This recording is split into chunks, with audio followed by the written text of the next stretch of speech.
Buenos días. El día de hoy nos reunimos la Unión de las Flores comentar una serie de propuestas encaminadas a prevenir unas catástrofes del tamaño de la Primera Guerra Mundial. Esta serie de propuestas las hemos dividido en una serie de apartados con la finalidad de explicarlas de manera cronológica las diferentes tensiones que se están originando actualmente en nuestra cotidianidad. Dichos apartados son la concentración bolchevique y su ascenso del comunismo en Rusia, las seis intervenciones de las potencias occidentales, como lo son Estados Unidos, Inglaterra y Francia, en dicho ascenso, las propuestas de paz que derivaron en los tratados de Versalles, así como el crack de la Bolsa de Valores estadounidense en 1929. En los preámbulos, cedo la palabra a mi compañera Satarán sobre el ascenso bolchevique. Bien, pues después de esta gran introducción, les hablaré un poco del contexto que hay detrás del ascenso de este grupo al poder en Rusia. Como la mayoría sabemos, el Imperio Ruso llevaba desde mediados del siglo XIX afrontando graves crisis económicas, sociales y políticas que llegaron a su punto más tenso en febrero de 1917, cuando diversas facciones se alzaron contra el zar Nicolás II. Después de que lograran que el zar abdicara en marzo de 1917, se proclamó un gobierno provisional encabezado por el príncipe Lvov. El pueblo ruso siguió sintiendo un profundo descontento debido a que el gobierno provisional no atendía sus principales demandas, en las cuales incluían la concentración de la propiedad agraria en un reducido grupo de campesinos, la explotación laboral sufrida por los obreros, la desigualdad social, el aumento del hambre y la pobreza en todo el territorio, aunado a la negativa que había dado este gobierno a poner fin a la participación rusa en la guerra, lo cual estaba agudizando todas las crisis anteriormente mencionadas. Y con el fin de solucionar todos estos problemas que estaba atravesando Rusia, se propone que los bolcheviques, liderados por Vladimir Lenin, proclamen un plan en abril de 1917 en el que se estipule el rechazo al gobierno provisional, se exija el fin de la participación rusa en la Primera Guerra Mundial y se reclame el control de la producción y la distribución industrial para los soviets. Estas medidas resultan convenientes ya que le demostrarán al pueblo ruso que no solamente existe un proyecto de nación, por lo que podrán elegir cuál es el que va más acorde con sus intereses. Asimismo, beneficiará a los bolcheviques ya que les ayudará a ganar adeptos.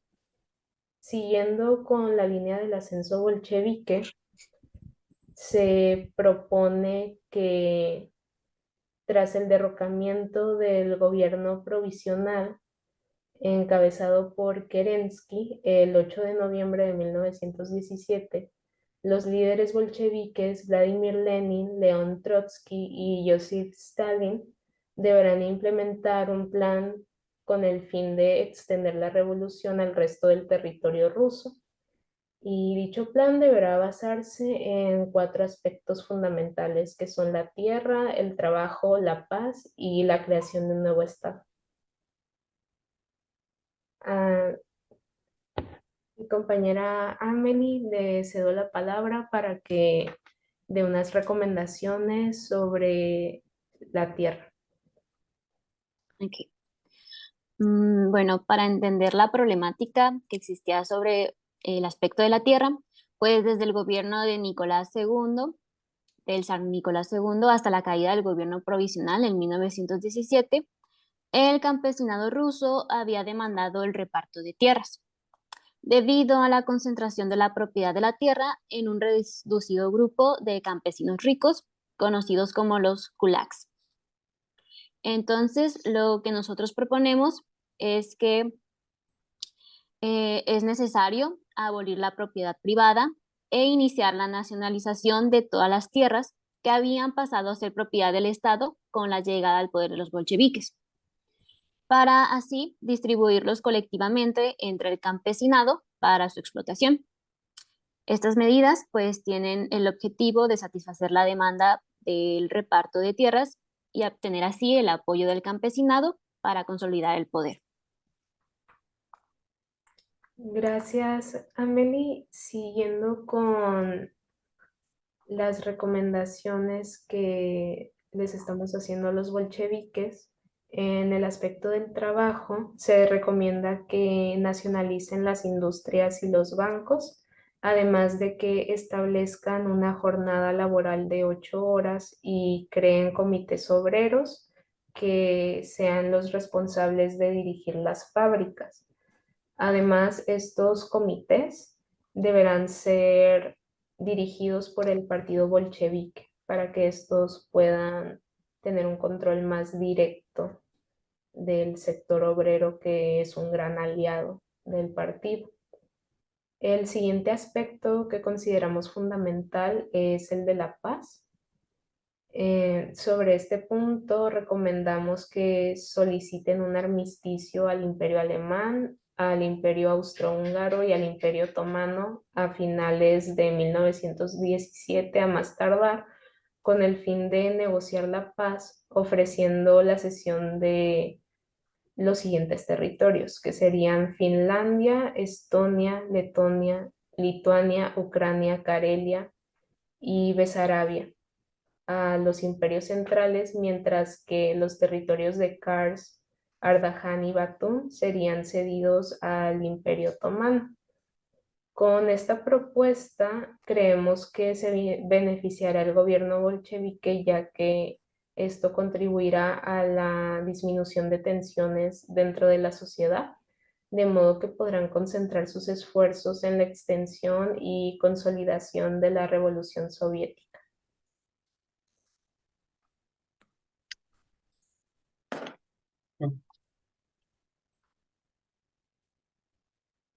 Continuando con la línea del ascenso bolchevique, hubo en este apartado un par de intentos de intervención por parte de los aliados, con los cuales constan de Estados Unidos, Francia e Inglaterra, ante, en contraposición del ascenso bolchevique.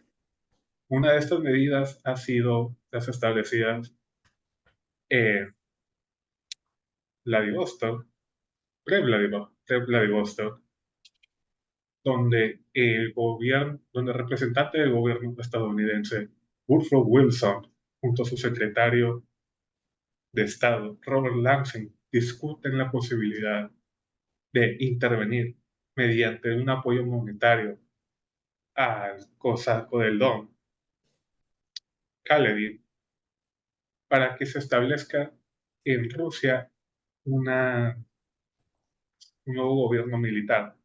Esto encaminado a que este país, bueno, esta nación, no deje de combatir a Alemania, puesto que en este preciso momento es necesario que Francia no sea, de que Alemania no pase por Francia antes de que lleguen las embarcaciones norteamericanas a combatir contra ellos. Aún así, Estados Unidos no considera conveniente establecer una intervención directa en este apartado, por el hecho de que, en experiencia propia del gobernante Woodrow Wilson, intervenir de manera directa, solo creerá que las facciones que están en disputa en Rusia se terminen uniendo en su contra, como lo fue su experiencia de intervención en la Revolución Civil Mexicana de 1914. Ante esto, se propone que Estados Unidos no intervenga de manera directa, sino por medio del incentivo monetario a sus aliados Francia e Inglaterra, los cuales le darían ellos a Kaledin la suma de dinero para que pueda intervenir en los asuntos militares de Rusia. Seguido a esto, también se encuentra la posibilidad de que en Murmansk puedan anexarse los aliados de manera oficial por veredicto de Trotsky, ya que en este momento se encontraba el miedo en la región de Murmansk ante el incremento de tropas alemanas en la región. De tal manera que vemos que el Soviet de Murmansk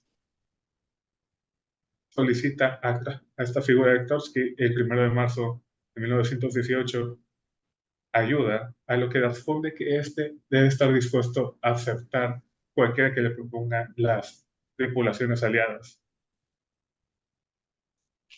lo cual conlleva a la siguiente propuesta, que es que se requiere que los soviets, de parte de Murmansk, Francia e Inglaterra establezcan un tratado que les permita establecer una defensa mutua entre ambas facciones. A cambio,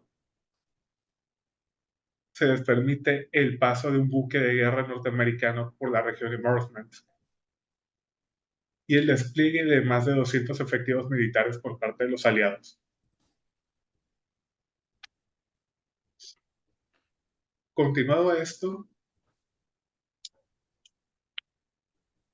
se establece también el ascenso a la oficialización, mejor dicho, de lo que viene siendo la Unión de Repúblicas Socialistas Soviéticas, o la URSS, en el año de 1922. A lo que 2 años posteriores fallecería su paragon revolucionario Vladimir Lenin. Esto crearía una serie de disputas dentro de la organización, lo cual conllevó al futuro ascenso de Joseph Stalin, quien, una vez obtenido el poder, realizó una serie de cambios en materia económica, siendo uno de ellos la supresión de la ANEP, a lo que mi compañera Amelie va a abordar más al respecto. Muy bien. Pues Stanley no estaba conforme con el proyecto de nueva política económica, NEP, que había sido implementada por Lenin en 1921. Esto es porque condujo a la desnacionalización de pequeñas industrias, al aumento del precio de productos agrícolas y a la reaparición de las desigualdades sociales, con el surgimiento de un nuevo grupo social de prósperos comerciantes. Por lo que se propone que el gobierno de Stalin siga las siguientes medidas. En primer lugar, la nueva política económica tiene que ser sustituida por una política fuertemente planificada y centralizada, para que de este modo el Estado decida qué, cuánto, cómo y dónde se producen las cosas. La segunda propuesta, esta es para abordar la problemática de la desnacionalización de las pequeñas industrias. Para esto es necesario fomentar la industria pesada, impulsando la creación de bienes de producción sobre los bienes de consumo, lo que permitiría que así desaparezca el comercio privado. La última propuesta es para hacer frente a la subida de los precios de los productos agrícolas y a la reaparición de las desigualdades sociales, hay que llevar a cabo la colectivización de la agricultura, lo que conducirá a la desaparición de la propiedad privada, creando los coljoses, que son las granjas de propiedad colectiva, que son controladas por el Estado, y los obhoses, que son granjas estatales que emplean a obreros asalariados.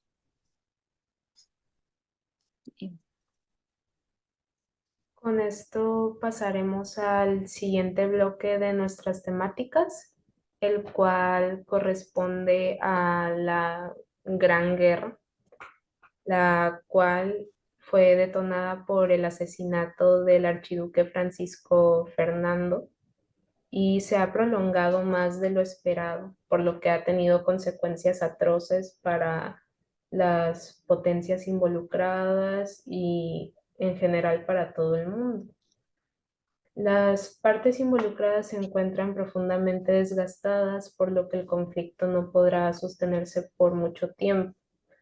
A partir de esto, los preparativos y discusiones para establecer la paz se han convertido en la preocupación fundamental, por lo que la Unión de las Flores ha realizado algunas propuestas para ayudar a la construcción de paz y Amelie les comentará algunas de ellas.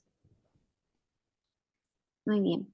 Entonces, la primera propuesta que tenemos es que Alemania deberá firmar un armisticio aproximadamente en el último trimestre de 1918, de acuerdo con las directrices establecidas por la administración norteamericana en los 14 puntos.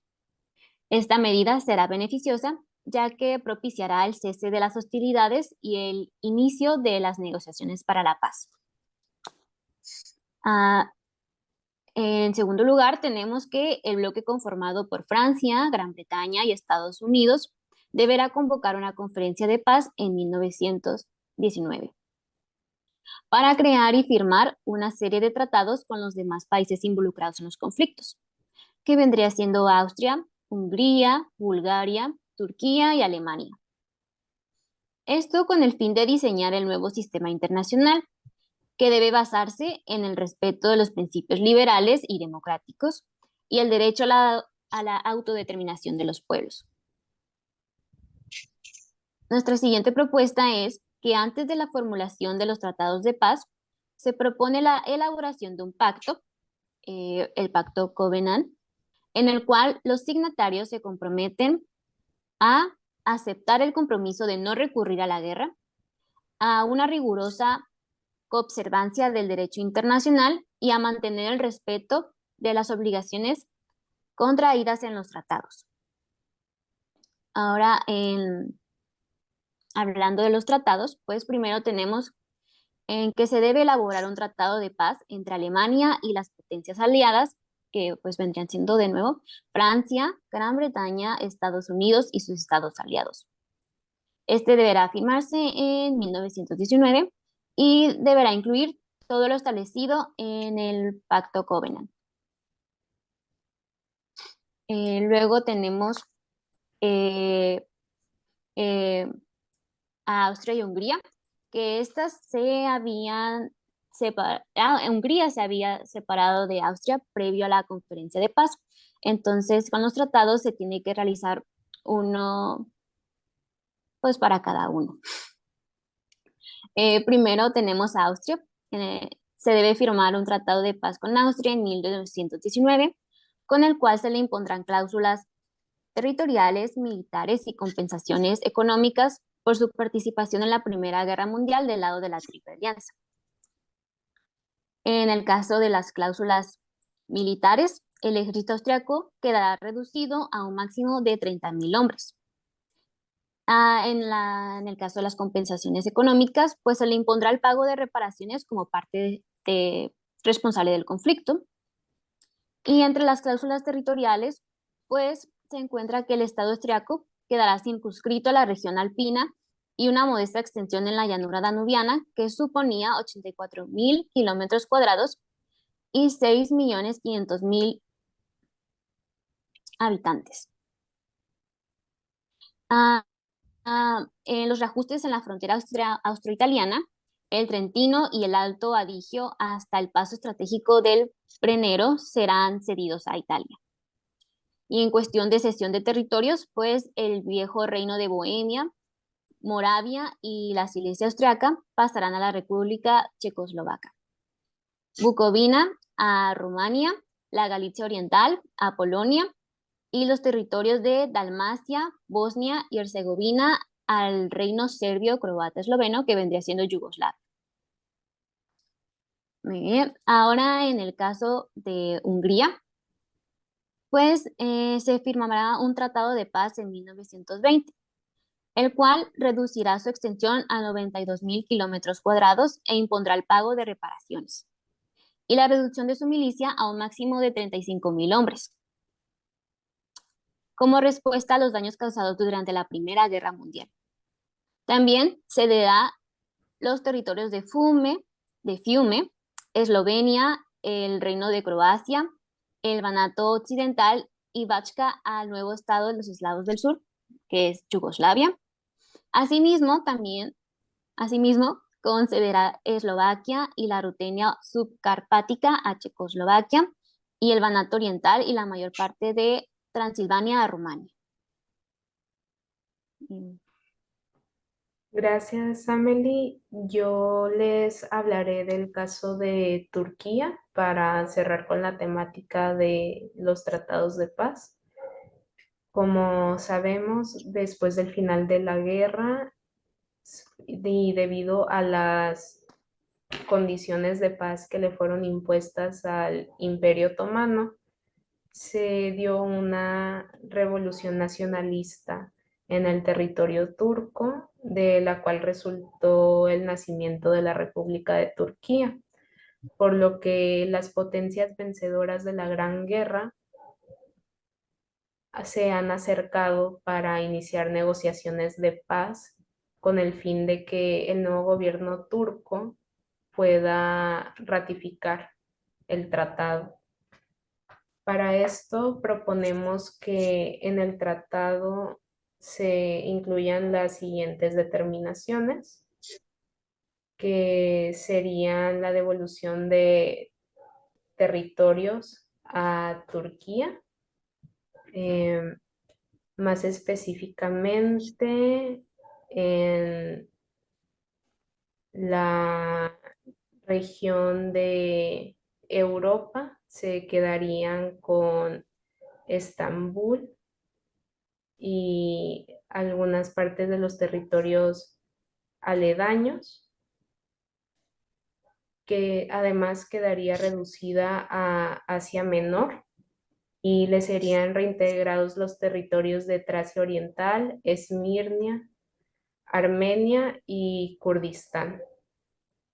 En el aspecto militar, se recomienda la realización de la desmilitarización de los estrechos y que estos queden a cargo de los turcos.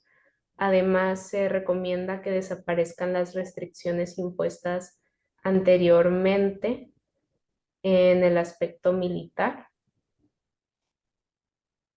lo que permitirá que el ejército turco actúe libremente de ahora en adelante. Y por último, se recomienda que las potencias desaparezcan las determinaciones que estaban incluidas en los tratados anteriores sobre los pagos de reparaciones, para que de esta forma el gobierno turco acepte los tratados y estos puedan ser ratificados por su parlamento, lo cual ayudará a construir la paz en el sistema internacional. Con esto cerraríamos el segundo bloque y pasaríamos al de la crisis económica de 1929, de la cual les hablará mi compañero Sergio. Bueno, el crack de la bolsa de Wall Street de 1929 tiene como origen un estado previo en donde Estados Unidos estaba floreciendo económicamente. Esto en parte por la destrucción en infraestructura y pues la economía de los países europeos a causa de la Primera Guerra Mundial, y en donde varios de ellos, específicamente Francia y Alemania, se solventaban financieramente mediante apoyos monetarios por parte de Estados Unidos. Es aquí donde vemos que el desequilibrio tiene su origen en un par de factores principalmente. El primero de ellos es la sobreproducción en materia agrícola e industrial, donde dichos productos pasaron a devaluarse y a ser mal remunerados. Otro aspecto de ello es también el giro en cuanto a las dinámicas del mercado de las grandes empresas, que pasaron de ser productoras a ser especuladoras, en tanto que metieron más énfasis en la compra de acciones en la bolsa.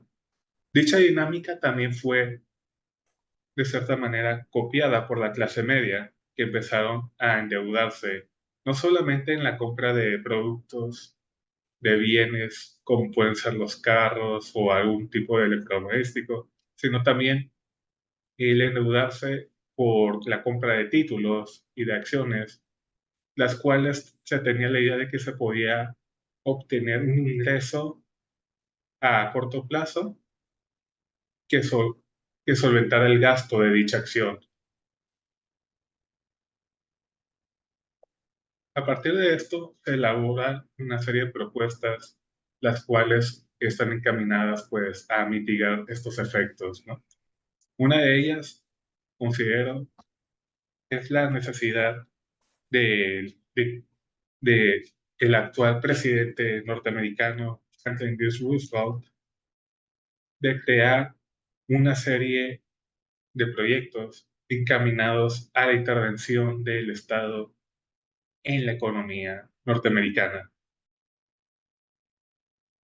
Dicha intervención tiene que estar en base a los lineamientos que establece John Maynard Keynes en su obra de la Teoría General de la Ocupación, en donde pues establece que el mercado, si bien puede regularse de manera independiente por la idea de la libre mano invisible del mercado, es también necesario entender que el Estado tiene la necesidad de estar interviniendo constantemente para que no suceda algún tipo de desplome. Siguiendo este lineamiento, el Estado norteamericano se ve obligado a ayudar al sector campesino, el cual se encontraba parcialmente el origen de dicha crisis, como había comentado anteriormente. Esto mediante el otorgamiento de ayudas económicas que se encaminen a la reducción de la producción y explotación de las tierras, y con ello poder aumentar el precio de los productos agrícolas. Otra medida en materia de infraestructura es que el gobierno norteamericano debe de llevar a cabo proyectos que busquen la construcción de trabajos públicos, los cuales conllevan a la generación de riqueza y empleos. Ejemplo de ello es la Tennessee Valley Authority, que desarrolló obras públicas en uno de los estados más pobres de los Estados Unidos, como viene siendo Tennessee. Y con ello, pues, no solamente se crearon trabajos, sino que también, pues, empezaron a solventar la vida de las comunidades de la región. Otra propuesta es que se requiere por parte del Estado el brindar de ayudas económicas a las empresas para su revitalización. Esto con la finalidad de reactivar pues dicho sector y poder mejorar las condiciones de los trabajadores. Ante ello es necesario fijar que las empresas deben de velar pues por la calidad de la situación laboral de sus empleados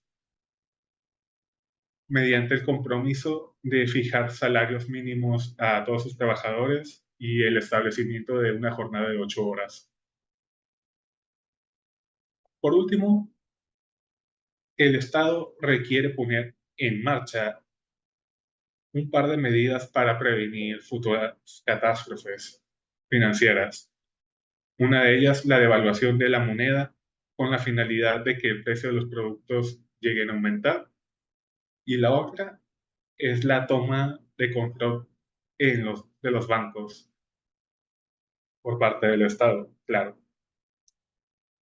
Ambas pues aludiendo todavía al pensamiento keynesiano de intervención de forma activa en la economía para evitar sus desequilibrios. Y bueno, como hemos planteado a lo largo pues, de esta conferencia o diálogo, estas propuestas están encaminadas a mitigar o evadir la el posible desarrollo de un suceso catastrófico como puede haber sido una guerra tan inmensa como fue la Primera Guerra Mundial.